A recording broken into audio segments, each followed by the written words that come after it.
Olá Dev, beleza? A partir dessa aula a gente vai começar a conhecer o TypeScript, e configurá-lo aqui em nossos projetos. Então o que é o TypeScript? Aqui a gente está no site do TypeScript, o site oficial, que é o typescriptlang.org.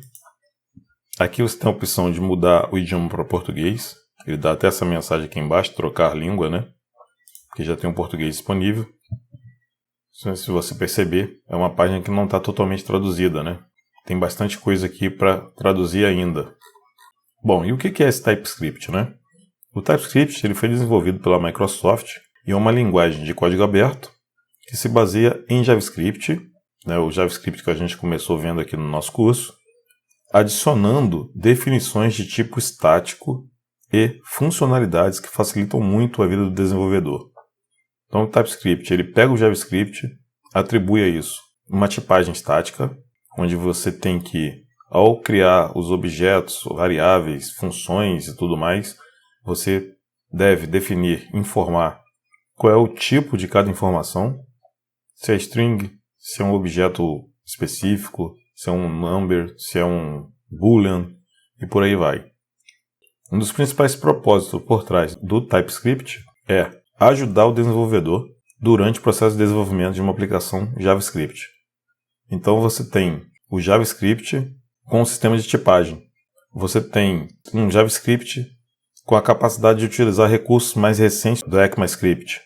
E aí, o processo de compilação é que vai pegar esses recursos que você usa e que o Node ainda não interpreta.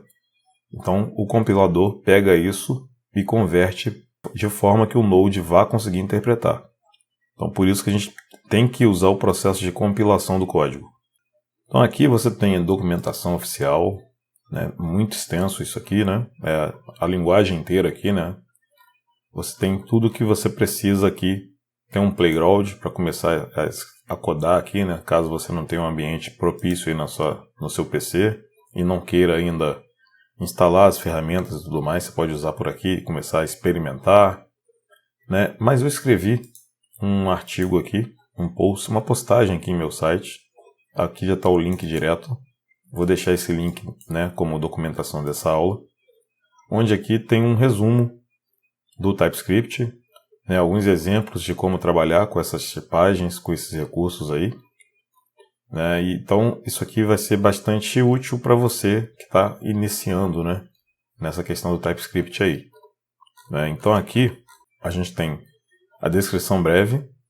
Isso que eu acabei de falar está aqui, Os principais problemas que o TypeScript vem para resolver, que é fornecer aos desenvolvedores JavaScript um sistema de tipagem, E a capacidade de utilizar recursos mais recentes do JavaScript.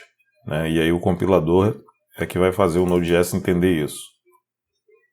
E aí a gente começa vendo aqui, tipos. Os três tipos básicos mais conhecidos são booleano, numérico e string.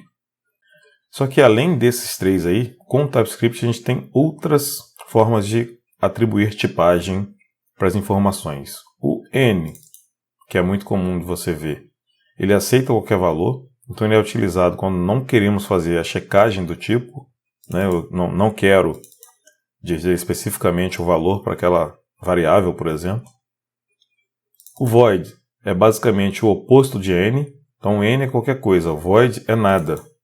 Então, por exemplo, uma função que não retorna nada, ela só executa o código, mas não tem nenhum retorno, eu digo que o tipo de retorno dela é void, é nada, não vai retornar nada.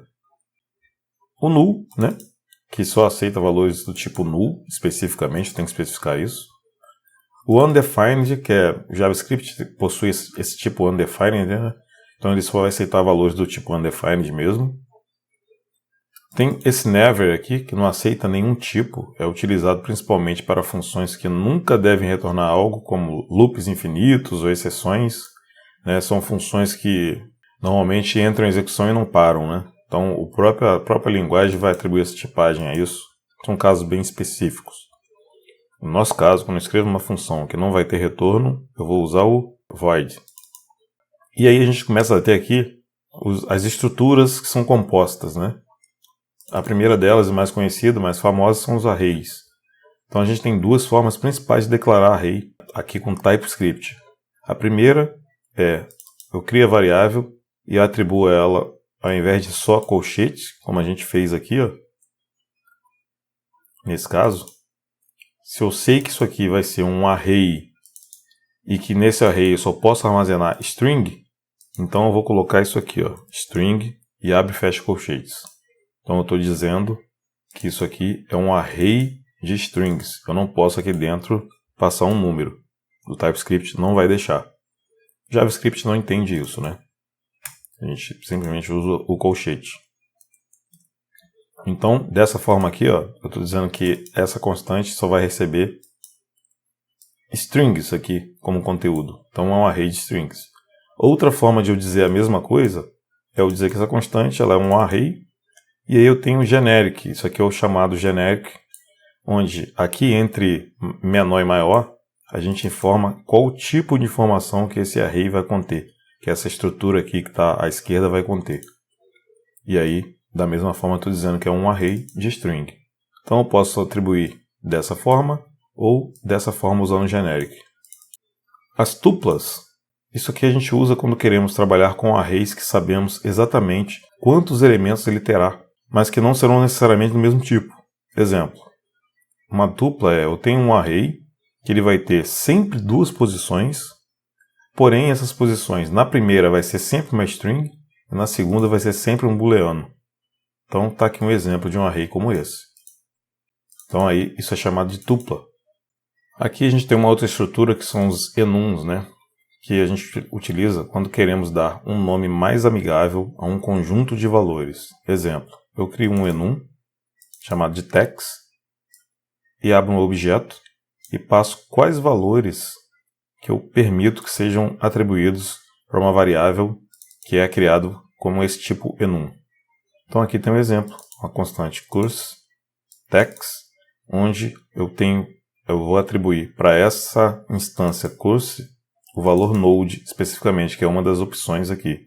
Eu não consigo atribuir, por exemplo, Nest.js. Não está aqui entre as tecnologias desse enum, então eu não vou conseguir. Então esse enum ele vai atribuir um valor de 0, 1, 2, 3 e assim por diante. A gente pode, por exemplo, pegar esse código, vou copiar isso aqui, vamos aqui no Playground, e a gente vem aqui e atribui isso. Vou colar. Eu vou aqui, ó, e mando rodar. Então, ó, o Hello World é desse código que está aqui em cima, né? A gente pode apagar se quiser. Mas o log aqui, ó, veio 0. Por quê? Esse node aqui está na posição 0 aqui desse enum. Isso aqui pode estar um pouquinho à frente aqui, né? Se a gente substituir aqui, ó, aqui você tem a tipagem, né? Então, quando você põe o ponto aqui, ele te dá as alternativas que já estão pré-definidas ali naquele enum. Não consigo atribuir um valor diferente disso. Se eu colocar type_rm e mandar rodar aqui, ele vai atribuir 2. Porque o type_rm está na posição 2, né? É 0, 1, 2. Então, o enum, através do enum, eu faço essa atribuição de valores de forma mais amigável. Então, eu sei que na posição 3 desse enum sempre vai ser type_rm. Na posição 2, minto. Na posição 2 desse enum sempre vai ser type_rm o texto. Então, na próxima aula a gente dá uma sequência correndo aqui, né, esse post para poder essa aula não ficar tão extensa. Beleza? Vamos seguindo.